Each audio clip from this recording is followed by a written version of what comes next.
मातरम। तो अगर आपको मेरी यह शर्त मंजूर है तो मैं आपके भाई अंग विराजमान हो जाऊँ, मंजूर है ना? पहली रेखा मिटा दीजिए। द्वितीय वाक्य इसी में डाला है, फूल ले लो हाथ में। द्वितीय वाक्य, दूसरे वाक्य में कन्या फिर आपसे कहती है गृह कर्माणि सर्वाणि मया कर्मणम कर्माणि सर्वदा दासीतम सर्वबंधामि भाज्यनामि च मार्जनम ससुर जेठ नामाक्यम चिंतानुवर्तिते भविष्यामि तथा स्वकीर्यम कर्तव्यम पालमम मम। दूसरे पद में कन्या फिर आपसे कहती है हे बलजी, मैं आपके घर में जो भी कामकाज होगा बड़े प्रेम से करूँगी, ठीक है? मीठा दासी की भांति आपके घर में रहूंगी, मीठा वचन बोलूंगी। सास ससुर जेठ ननद जितने भी हमसे बड़े होंगे मैं उन सब की आज्ञा का पालन करूंगी। लेकिन स्वामी आपको याद रहे, आपको मेरे प्रति कर्तव्य का पालन अवश्य करना होगा। अगर आपको यह शर्त मंजूर है तो मैं आपके बाएं अंग विराजमान हो जाऊंगी, मंजूर है ना?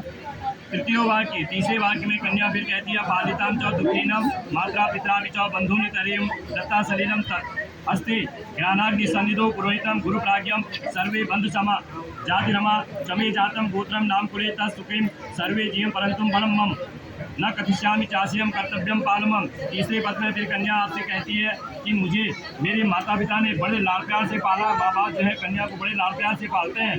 मेरे माँ बाप ने मुझे बड़े लाड़ प्यार से पाला है और उन्होंने ही अग्नि के सम्मुख पुरोहित आचार्य ये सगे संबंधी जितने हैं उन सबको साक्षी मानकर मुझे संकल्प कर आपको सौंप दिया। कन्या आपको दे दी है ना इन्होंने संकल्प करके। आज से मेरी जात, मेरा कुल, मेरा गोत्र बदल गया। मैं आपकी जात वाली हो गई, आपकी कुल वाली हो गई, आपके गोत्र वाली हो गई हूँ। मेरे में कोई बल नहीं, पति में कोई बल नहीं होता है। पति के होते हुए पत्नी बलशाली होती है। इसलिए स्वामी आपको मेरी यह शर्त मंजूर है तो मैं आपके बाएं अंग विराजमान हो जाऊँगी। सारी मंजूर है। चतुर्थो वाक्य, चौथे वाक्य में कन्या फिर आपसे कहती है सुखम दुखानि सर्वाणि विजिष्यामि त्वया सह तवे प्रसन्ने सुखी दृष्टे च प्रियवादिनम भवतां सुखामि गौर्याधनम तत्तया भविष्यामि त्वया स्वकीर्यम कर्तव्यम पालमम मम। चौथे पद में कन्या आपसे फिर कहती है कि मैं आपके घर में, मैं आपके साथ जो भी सुख दुख होगा उसको हम मिलकर करेंगे। ऐसा नहीं कि आपको दुख आ रहा मैं खुशी मना रही हूँ, ऐसा नहीं होगा। जो भी दुख सुख होगा हम दोनों मिलकर उसको पूर्ण करेंगे। आपके क्रोध में आने पर कभी कभी आप जब गुस्सा भी करोगे तो मैं आपसे क्रोध नहीं करूंगी, मधुर वचन बोलूंगी, ठीक है? मधुर वचन बोलूंगी। आपके सुख के लिए मैं माँ भगवती गौरी का पूजन करूंगी। पत्नियां जो है अपनी पति की दीर्घ आयु के लिए 16 सोमवार का व्रत करती हैं, ठीक है? इसलिए हे स्वामी मैं भी आपकी दीर्घ आयु के लिए 16 सोमवार का व्रत करूंगी। उसके लिए आपको मुझे मना नहीं करना होगा। अगर आपको यह शर्त मंजूर है तो मैं आपके बाएं अंग विराजमान हो जाऊंगी। पंचमों वाक्य, पांचवें वाक्य में कन्या फिर कहती है कुटुम्बम पालिरम च तया रोविनम बाधिके वधिष्यामि स्वामीनम यदित्तम सदा मम कोशितम नर्वे सर्वे प्रार्थना ममम एवं यदि प्रमाणम ते वामंगम संभाज्यामि। छठे पांचवें पद में कन्या आपसे कहती है आपको युवावस्था से लेकर वृद्धावस्था का पूरे क्रम का पालन करना हो, ये आपकी जिम्मेदारी है, ठीक है? युवावस्था कब होती है? जब बच्चा जन्म लेता है उसको युवावस्था कहा गया। वृद्धावस्था कब होती है? जब आदमी बूढ़ा कगार में खड़ा हो जाता है। तो युवा से लेकर वृद्धावस्था तक पूरे कुटुंब का पालन आपने करना है, ठीक है? गृहस्थी को चलाने के लिए हर चीज़ की आवश्यकता होती है। ऐसा नहीं आप एक बार बाजार गए और सारा सामान लिया वो सदियों चलेगा, ऐसा कभी नहीं होता है। कभी चीनी, कभी नमक, कभी दाल, कभी सब्जियां, कभी मसाले खत्म होते रहते हैं। तो पत्नी कह रही है मैं बार बार आपसे मांग करूँगी। आपको ये नहीं कहना मैं कहाँ से लाऊँ, वो व्यवस्था आपने करनी है, तब गृहिणी जो है गृहस्थी को चलाएगी, ठीक है? इसके लिए मैं आपसे बार बार प्रार्थना करूंगी। आपको वह मुझे लाकर देना होगा और मेरे पर क्रोध नहीं करना होगा। मंजूर है तो मैं बाएं अंग विराजमान हो जाएंगी। षष्ठवें वाक्य, छठे वाक्य में कन्या फिर आपसे कहती है सर्वे बंधुजना स्वामीनम भवतो दासताम गतम जल पात्रकम कंकणाभ्याम दत्ता अहम प्रेम पूर्वं त्वया कदापि नो वाक्यम तीन दत्वा बंधूनि स्वसामाग्रम कलिदे जवाणम तदा कदापि नित्यम च धर्मम परायणम। छठे वाक्य में कन्या फिर आपसे कहती है कि हे स्वामी मेरे संपूर्ण संबंधी जितने भी हैं वो आपके दास बन चुके हैं। उन्होंने ही जल पात्र, हाथ में जल पात्र लिया और इनके दाहिने हाथ में कंकण बचा हुआ है। कंकण बांधकर संकल्प करके मुझे आपको सौंप दिया है, ठीक है? कदापि नो वाक्य, लेकिन आपको अपने मुंह से कभी ऐसा नहीं कहना है कि तेरे माता पिता और बंधु बांधवों ने मुझे क्या दिया। कदापि नो वाक्य, इस बात को नहीं दोहराना है, ठीक है? नहीं दोहराना है। और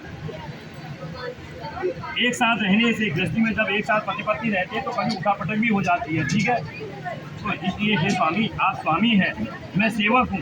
मुझ सेवक से जाने अनजाने में कोई अपराध हो जाए तो आप स्वामी हो, मेरे अपराध को क्षमा कर देना, नजरअंदाज कर देना। ठीक है, अगर आपको यह शर्त मंजूर है तो बाई अंग विराजमान हो जाऊंगी। 7वें वाक्य में कन्या फिर आपसे कहती है, होमे यज्ञ विवाहे चौ कन्यादानी मथे व्रतम अंचल ग्रंथ बाधाय भवत्वा मामांगम संस्थिता अर्ध पुण्यम गमिष्यामि न तत्त्वं पाप भागम अर्ध पापम प्रविश्यामि चार्यम यथवा त्वया। 7वें पद में फिर कन्या आपसे कहती है कि हवन यज्ञ विवाह आप कोई भी घर में कार्य करेंगे तो जैसे अंतर ग्रंथ पाठ कर इस समय मुझे बाएं अंग आपने विराजमान किया, उस समय भी आपको मुझे बाएं अंग में विराजमान करना होगा। घर में आप कोई भी कार्य करोगे, अकेला आदमी कोई कार्य नहीं कर सकता, वो अपूर्ण माना जाता है। भगवान शंकर अर्धनारेश्वर रूप थे, आधा पुरुष का और आधा स्त्री का अंग था, तो अर्धनारेश्वर रूप थे। तो आदमी अकेला कोई भी कार्य करने का अधिकारी नहीं है, उसको पत्नी का होना बहुत जरूरी होता है। ठीक है, तो आपको मुझे बाएं भाग में विराजमान करना होगा और जो आप ईमानदारी का पैसा कमा कर लाओगे घर में, उसके आगे के हिस्सेदार में बन जाऊंगी कह रही है पत्नी। नतत्तम पाप भागम, लेकिन जो आप नंबर 2 का पैसा लाते हो उसके हिस्सेदार में नहीं बनूंगी कह रही है पत्नी। नतत्तम पाप भागम, लेकिन गमश्यामि मम पाप भागे। पत्नी फिर आपसे कहती है कि अगर मेरे द्वारा कोई पाप किया जा रहा है उसके आगे के आप हिस्सेदार बन जाओगे। वो कैसे? पत्नी से कोई पाप नहीं किया जाता, पत्नी से केवल इतना ही पाप होता है, गृहिणी घर में भोजन बनाती है, दाल चावल बीनती है, सब कुछ तैयार करती है, तो क्या होता है कभी कभी ये आँखें जो है धोखा दी जाती हैं, वो उसमें दाल और चावल में जो है काले काले धुन या सफ़ेद कीड़े रह जाते हैं, वही भोजन में पक जाते हैं। पत्नी कह रही मेरे द्वारा यही पाप किया जा रहा है, इसके आगे के आप हिस्सेदार बन जाओगे। ठीक है, बन जाओगे, किंतु पाप के भागी नहीं।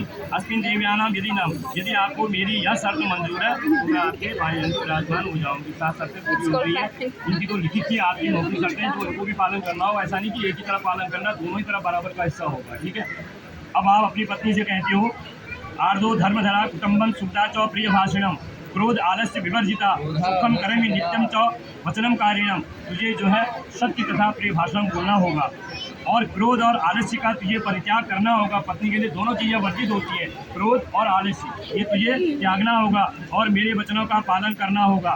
पितराणाम तारिते रथानाम भागिनम प्रमादेनम चिंता न जैसेनम सर्वे गुणानाम भूषितम तनु। तुझे मेरे माता पिता तथा हमारे जितने भी सगे संबंधी हैं उनका प्रेम पूर्वक सत्कार करना होगा। यदि तुम मेरे इन गुणों का पालन करोगी तो मैं तुम्हारा पालन अवश्य करूँगा। पाल्ये भागिनाम मम उद्याने मध्य प्रस्थाने परगृहे गमनम तथा परपुरुषम रतियेतम हास्यम वर्जिष्यामि सदा।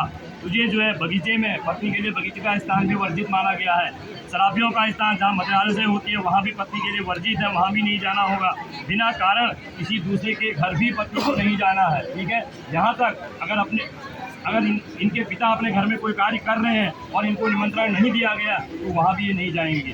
ठीक है, आज तक तो ये यहीं थे, अपने मन के थे, ठीक थे। अब इनकी शादी हो गई है तो जब पिताजी निमंत्रण देंगे तभी अपने घर आएंगे, अन्यथा बिना बुलाए पिता के घर भी नहीं जाना होगा। ठीक है, आपने देखा होगा जब प्रजापति ने यज्ञ किया था, ठीक है, अग्नि में आहुति हो गई थी सती की, बिना बुलाए गई जब। तथा पर पुरुष के साथ क्रीड़ा व्यर्थ का गाना बजाना हंसना सब तुम्हें छोड़ना होगा। मदित्याम चिंतानुष्येनम चित्ते वसते परिपालकं च पतिव्रतं धर्मं परायणं त्वं कुर्यात् सदा सर्वेमिदं प्रयत्नं विना पत्नी कृष्यामि आश्रमं प्रवृत्ते तस्मान्नं मम व्रते विस्तृतं मां भागिनी। घर के भीतर सुख और दुख को मेरे साथ भोगती हुई तुम रहोगी तो मैं तुम्हारा पालन अवश्य करूँगा। ठीक है, यदि तुम मेरे मन के अनुसार चलोगी और मेरी आज्ञा अनुसार पतिव्रत धर्म का पालन करोगी तो मैं तुम्हारी सभी बातों को मान लूँगा। बिना पत्नी के गृहस्थ आश्रम नहीं चल सकता है। मैंने आपको पहले ही बताया था, अगर पत्नी नहीं है आदमी को आहुति देने का अधिकार भी, हवन करने का अधिकार नहीं होता है। रामचंद्र जी ने अश्वमेध यज्ञ किया था, पत्नी साथ में नहीं थी तो यज्ञ अधूरा रह गया था। तब उन्होंने गुरु जी के आदेश से सोने की सीता बनाई और बाएं अंग में विराजमान किया, तब उनका यज्ञ पूर्ण हुआ। ठीक है, अकेला आदमी नहीं कर सकता। अब बिना पत्नी के गृहस्थ आश्रम नहीं चल सकता, इसलिए तुम मेरी विश्वास पात्र बनो और मेरे बाएं अंग में विराजमान हो जाओ। ठीक है, दोनों को शर्त मंजूर है ना, खड़े हो जाइए, अपने अपने स्थान चेंज कर दीजिए।